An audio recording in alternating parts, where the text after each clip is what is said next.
Okay, as we start our Bible study, we're looking at 1 John. The giver of life came that we may have eternal life, giving fellowship to the body with joy overflowing. We've looked at the introduction to the word of life. That was our first section. And then 1:5 to 3:10 is God is light, with the emphasis on purity. Now we're looking at the last major section, 3:11 all the way to 5:12. God is love. And so these two, God is light and God is love, are the theme or the emphasis on the epistle of 1 John. So we're looking at chapter 3, verses 11 to 18, brotherly love as the mark of the Christian. Okay? The command to love one another is given in 3:11 to 13, and so we divided our section into two. And here we have 1 John 3:11 to 13, and so this is our first one, to love one another. For this is the message that you've heard from the beginning, that we should love one another. Not as is a negative example, Cain, who was that of the wicked one, and slew his brother. And wherefore slew he him, or why did he slay him? Because his works were evil. Okay, so we're not to have evil work, not as Cain, and his brother's righteous. Marvel not, and this is what we'll be looking at this morning, marvel not, my brethren, if the world hates you. So, introduction. This segment constitutes the second major section of the letter. We looked at 1 John 3:11. We looked at 1 John 3:12, and we're now looking at 1 John 3:13. Marvel not. Right? Don't be surprised, right? Don't get caught off guard if the world hates you. The reference to the hatred exhibited by Cain introduces an additional aspect of this conflict between good and evil. Namely, God prompted love and Satan inspired hatred. Now, one of the things that we want to remember is there are only two sides or two responses, right? Only two. You either love or you hate. So we need to be careful that we don't try to rationalize this hate by saying, I just don't like.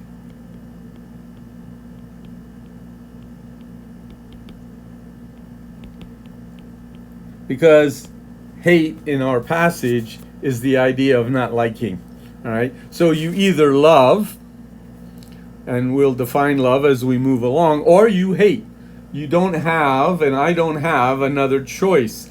The hostility and enmity between righteousness and sinfulness, as emulated in the account of Cain and Abel, as we see in the book of Genesis, will never end in this world. Okay? There will not be an end to it.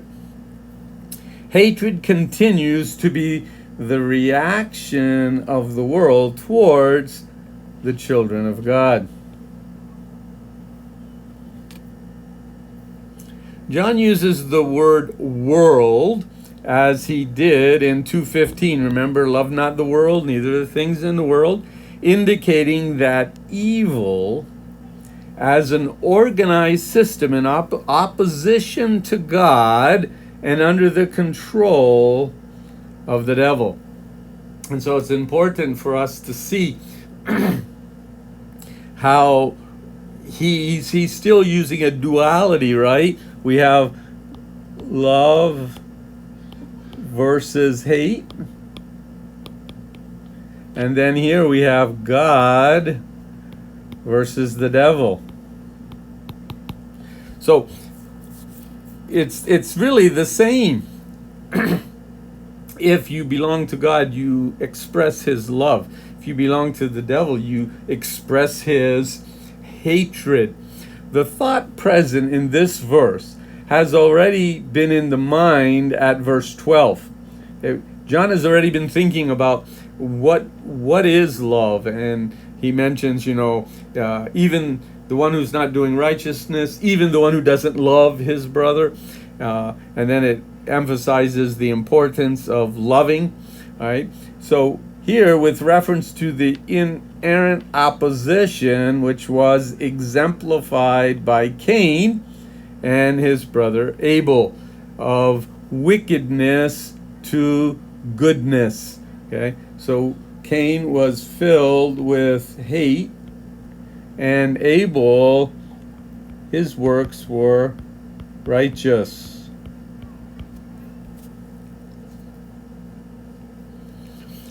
John now develops this idea both here, and then later we'll see it moving forward in verses 14 and 15. As Cain and Abel, so the world and God's children are likely to be. So we see Cain is like the world, and Abel is like God's children. Right? There's the contrast, the duality that we wrestle with all the time. They reveal in an acute form the contrast which inevitably exists between the heretical or the heretic's disobedience and the orthodox obedience. So the one who disbelieves and the one who believes. Okay. The one who doesn't believe, the heretic, the one who goes in a completely different way from God, will be disobedient, will not desire to walk the way that God asks us to walk. Whereas the orthodox, the one who has the truth and believes it, will live an obedient life. His desire will be to walk in obedience. Such an antithesis, which is two sides attacking, right? Which is, we see that in the duality of John, is typical of John's literary style, right? And we see it in this part of 1 John. We're going to just glance at it once again in 3:1-9 in a minute. Although the present section, the writer's antithesis, are less sharply expressed, they're still there. We've already mentioned hatred versus love. We've mentioned belonging to the devil, or empowered by him, or God. And we'll look at what we saw in chapter 3, 1-9. Notice in 1-3, it's all positive. We're looking at one side. Okay. Behold, what manner of love the Father has bestowed upon us, that we would be called the sons of God. And we see the love. Okay, it's in our life. Therefore, the world knew us not. That's the response of the world, because it knew him not. And when we think of our passage about the world hating us, don't marvel. The world hates us as it hated Jesus Christ, right? Beloved, now we are the sons of God. Doth not yet appear what we shall be, but we know that when he shall appear, we shall be like him. We will be righteous, for we will see him as he is. And every man that hath this hope in him, what? Purifies himself, or walks in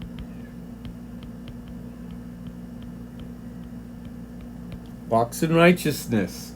All right. So then we look at 4-9, and we see the blue contrasting with the red. Whosoever committeth sin transgresses also the law. For sin is the transgression of the law. And you know that he was manifested to what? Take away our sins. And in him is no sin. Right? Whosoever abideth in him sinneth not. Whosoever sinneth hath not seen him, neither known him. So no relationship. Okay? Little children, let no man deceive you. He that doeth righteous is righteous, even as he is righteous. He is righteous, there's no sin in him. Even as he is pure, no sin, he is righteous. He that committeth sin is of the devil. So you either are of God or of the devil. You either love or you hate. You either are righteous or you're unrighteous. For the devil sinneth from the beginning. That's why they are of the devil. The purpose, the Son of God was manifested, what? That he might destroy the works of the devil, that he might take away our sins. Whoever is born of God doth not commit sin. His seed, God's seed, born of God, and he cannot sin because he is born of God. New nature. We are transformed. Old things are passed away. Behold, all things are become new. So we look at our verse. Marvel not, my brethren, or don't be so surprised. Don't be surprised, right? Don't be caught off guard. Don't marvel. Don't be surprised. There's something that I really want you to understand. Westcott links this verse to what follows by means of an unexpressed because. And so he wants to see verse 13 moving towards verse 14. Right? But, so, marvel not, my brethren, if the world hates you. We know that we have passed from death unto life. And there is a connection there, which is why we keep 11 to 18 together. We see it as a unit. But it really seems to be going back, not forward, right? There seems to be a strong and natural connection between verses 13 and what we saw in verse 12. Cain kills his brother. Cain hates his brother because his works were unrighteous, his brothers were righteous. Therefore, because of the action we saw with Cain, we need to be careful that we don't think that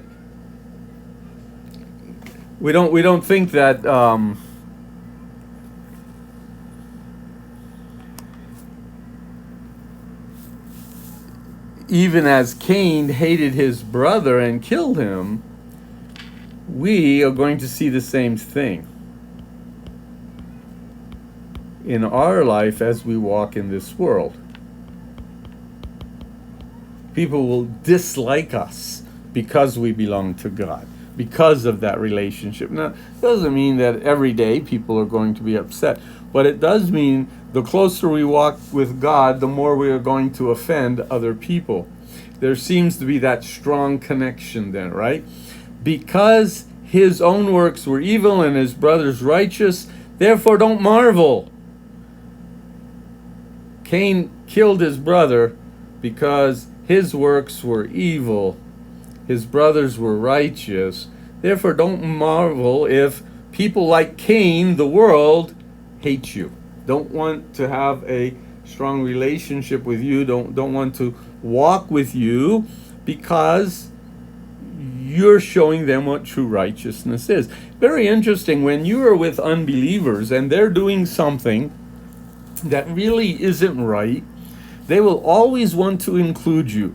They will ask, oh, come on, join us. Because if you don't join them, then you convict them, right? And then of course, they're going to hate you. And so sometimes we succumb to their pressure because we don't want to be hated. But in reality, you and I need to walk in righteousness so that Christ may be seen in us. In which case, an unexpressed therefore links these verses together. So if we stop to think, because his own works were evil and his brothers were righteous, therefore marvel not, my brethren, if the world hates you. Cain hated Abel because his own actions were evil, while his brothers were righteous. They brought what? Conviction. There was great conviction because their works, the way that Abel was living was righteous, and it was convicting Cain. And so he struck out. He hated his brother. Christians are to the world what Abel was to Cain. And so this is why we say that 12 and 13 are related. Christians are to the world what Abel was to Cain. Righteousness. You see, the Christians are righteous. One of the main reasons we need to walk in obedience is so Christ will see us. Right? So Christ will be seen in us. Here we have unrighteous. And the same thing with Abel being righteous and the world being like Cain, unrighteous. Therefore, don't marvel. The world's hatred of the church need not occasion for surprise, or need not bring surprise on. We shouldn't marvel when individuals dislike us for the life that we live. And we should ask ourselves, if everybody likes us, maybe are we living righteously? Are we doing what should be? Now, in the Philippines, we have an advantage in that we have, quote unquote, a Christian nation, and people want to see others walk in righteousness and be holy. There's still persecution. Don't get me wrong. If you're out with a group that's drinking, or you're out with a group that's being immoral, or you're with a group that's doing something else that's wrong, they want you to join. They will be offended if you don't join, and they'll be angry at you. But people respect obedience in the Philippines. Being a Catholic nation, they look at somebody who's walking with God as, he's a spiritual man, he's a good man, right? So we may not get the same hatred that you would get in other countries, but it will come. It will come. And you and I need to make sure that we're willing to walk in righteousness. So, for the do not marvel, we see a close parallel in John 5:28. Do not marvel at this, for a time is coming when all in their graves will hear his voice. Don't marvel, don't be surprised at what I've been teaching. There is going to be a resurrection.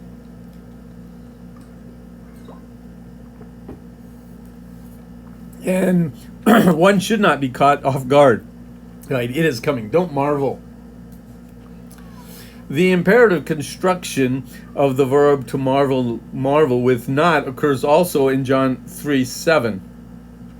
So we have an imperative. It's a command. Do not marvel. Right? It's a command. Don't be surprised. Understand the truth. Okay? So we have the imperative with not. Do not marvel. But there, instead of the present, and that's in John 3:7, right?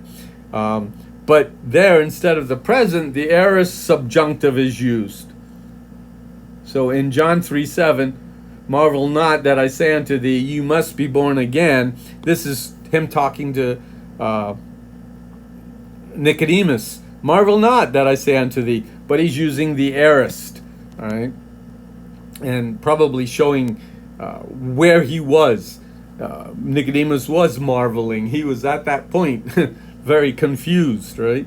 The latter form, not with the aorist subjunctive, is common in the Apocalypse or the book of Revelation, but it appears only at John 3:7 in either the Gospel of 1 John. So the aorist with the imperative of do not marvel The word marvel occurs 6 or 7 times in the Gospel of John. And when it does, most of the time it's present. Here it happened to be aorist. In our passage, it is, again, present. The variation of tenses between 3:7 and 1 John 3:13 is significant. So here we have an aorist or past, and here we have a present.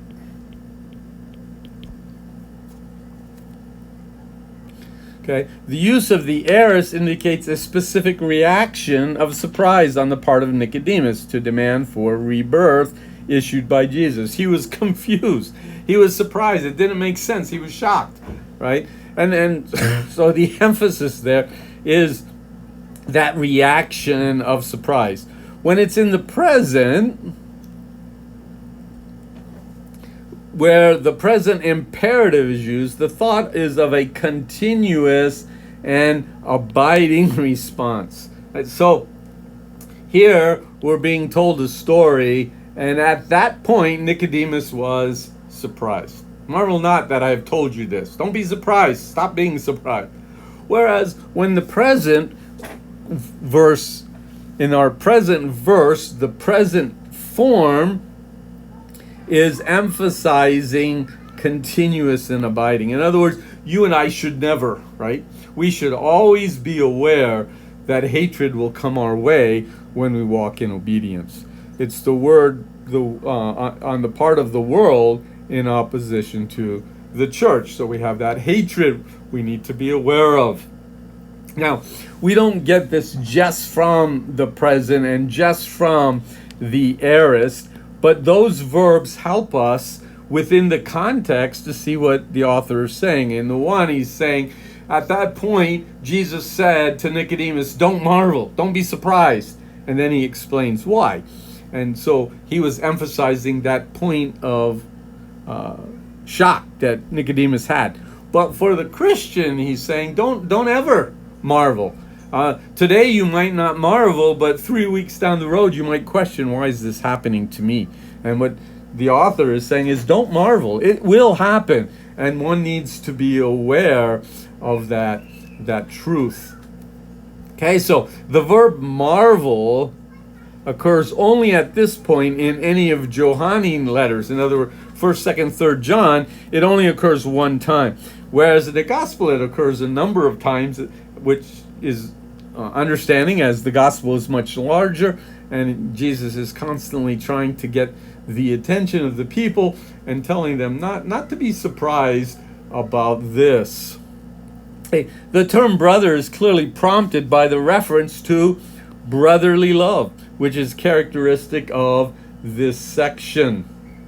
It also underlines the contrast between the Christian community, right? Between the Christian community and the world. Ideally, the Christian has mutual love, and the world has hatred for righteousness. They don't want to see righteousness in an individual's life. They want to push it back and ask the Christian to live like them, right? They want the Christian to be worldly. And if he's not, then they're going to hate the Christian. The natural hostility, it's natural, between the world as representative of disobedience and the church, obedience, creates an obvious distinction between the two ethical terms. And it is this which primarily lies behind John's choice of the term brother. Brother is one who is obedient. He is the Christian who has mutual love. Okay?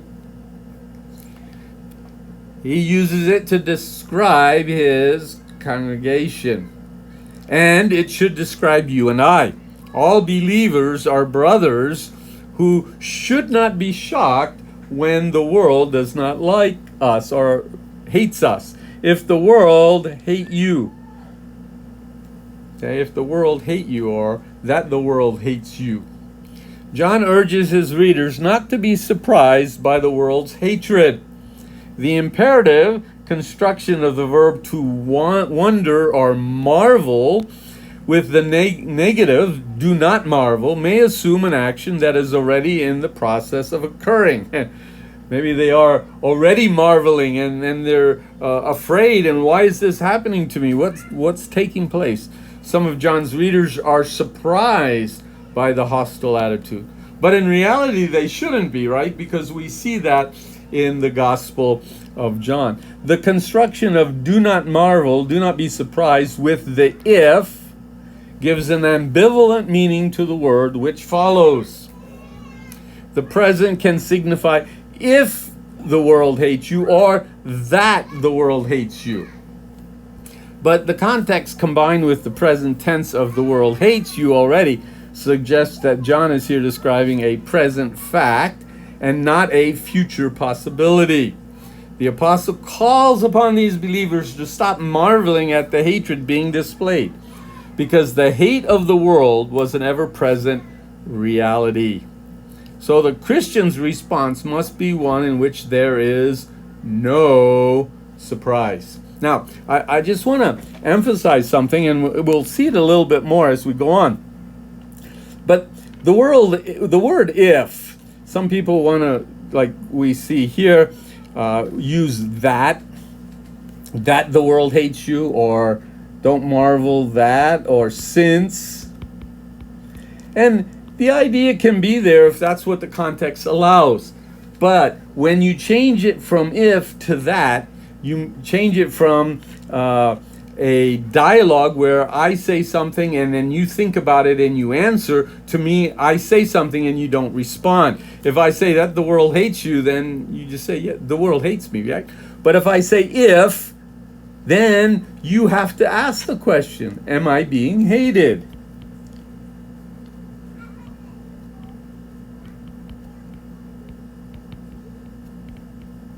Does the world hate me?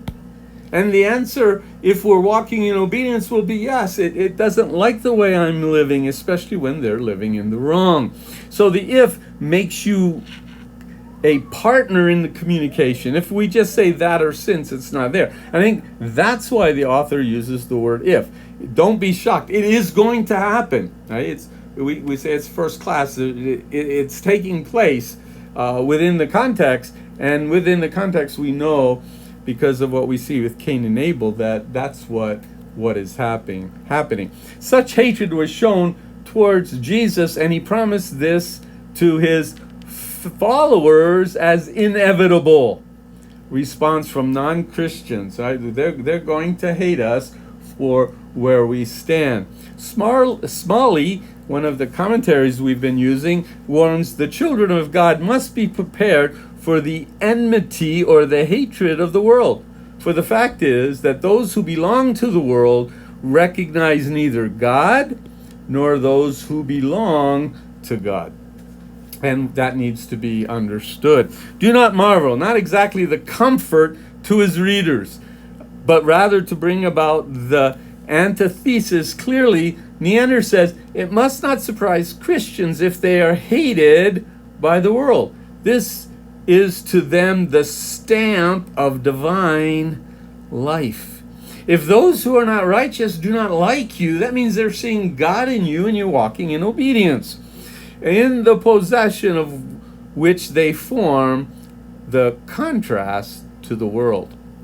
Right? So if you're walking in obedience, you're a contrast to the world's not going to like you because you're bringing conviction into their lives.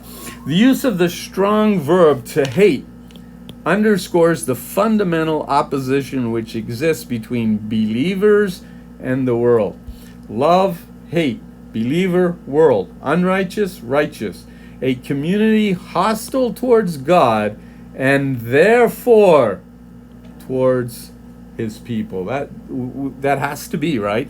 These are intensified by the stress given to the verb hates by placing it at the start of the phrase. If the world you hates is the way it is in John 15:18. But in our passage, the words you and the world are emphatic in their position. So, not, this is the, if we did a word for word, as best as possible in the word order, it would be, not marvel, my brethren, if hate you the world.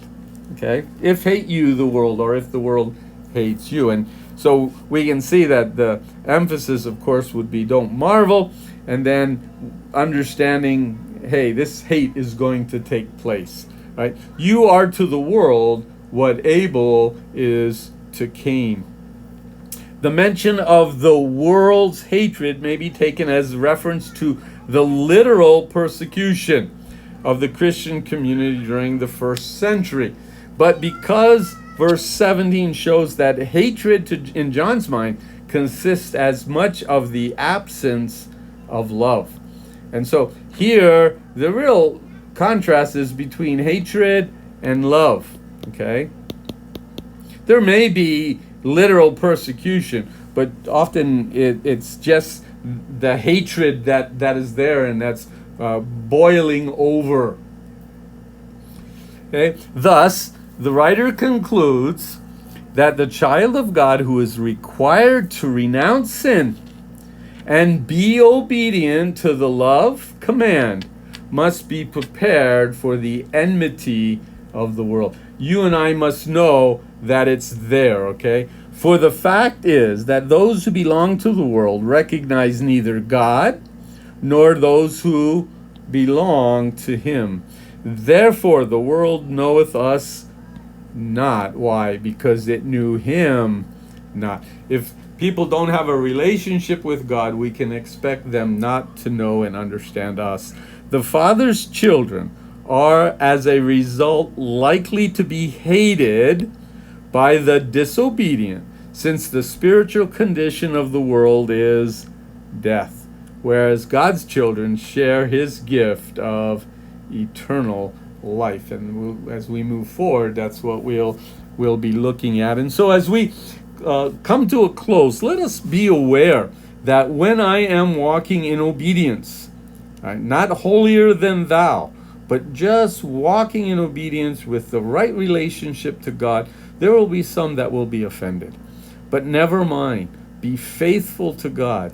But do not look for that hatred. Do not become arrogant yourself. Do not sin to get the hatred because you think you're pious, or I think I am pious. We need to be very careful that our lives are a picture of Jesus Christ and we're walking in obedience.